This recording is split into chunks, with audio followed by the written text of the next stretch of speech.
Now this is how you remake a classic. Capcom didn't just update 1998's Resident Evil 2 with modern graphics and controls.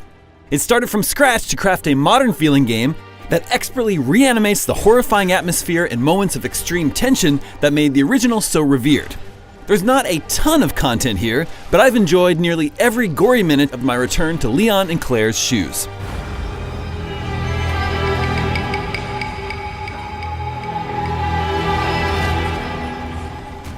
"20 years is a long time.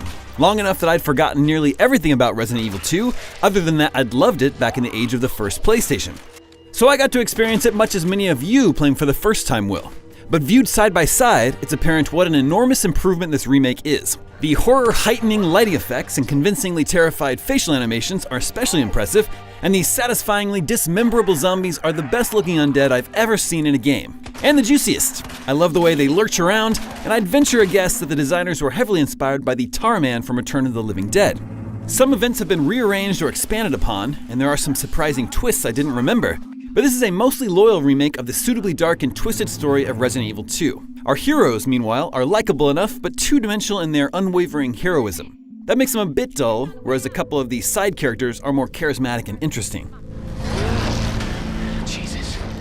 Whether you play as Leon or Claire, exploring dark hallways, solving silly but fun puzzles, and blasting zombies all remains just as enjoyable today.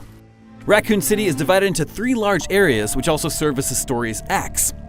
Charting each area, learning the lay of the land, and eventually overcoming the obstacles in your way really never gets old. Capcom clearly doesn't expect us to be running and gunning like superheroes. The bloody, beating heart of Resident Evil is in careful inventory and ammo management and challenging skin-of-your-teeth survival. It always seems like I was just barely scraping by with enough bullets and healing items, which created a real feeling that I was in constant danger. That tension has been elevated by the commendable sound design. What the hell is that? Resident Evil 2 gets horror atmosphere like nobody's business. At the same time, the remake is a little more merciful than the original. We get modern conveniences like being able to save your progress at any typewriter, and maps which automatically update to let you know if a room has been cleared of items. The real chiller in the first 2/3 of the campaign is the Tyrant Super Zombie. He appears early on to stalk you, and his emotionless face and steady, unstoppable gait makes him Resident Evil's worthy counterpart to Jason Voorhees or Michael Myers.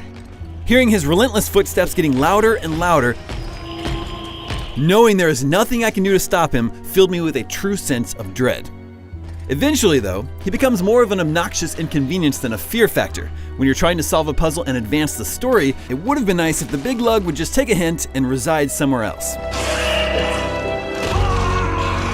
I finished Leon's campaign in 8 hours that seemed to fly by a little too quickly, and eagerly jumped into Claire's for what I expected to be a completely different perspective on that fateful evening's events after the two are separated in the story's opening moments. But I was disappointed to find that the second game mode that lets you play through the other character's point of view has a lot of overlap with the first, with only a few new character encounters and boss fights. You do have to adapt your tactics and learn to use a new set of weaponry, and each hero does meet a unique, important person that causes them to deviate from the shared path for a time.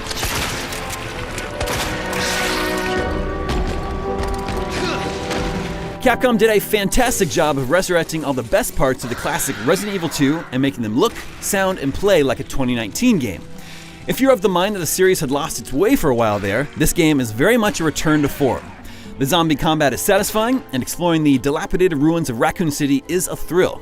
It's a shame Capcom didn't find more ways to differentiate Leon's perspective from Claire's in the second game mode playthrough.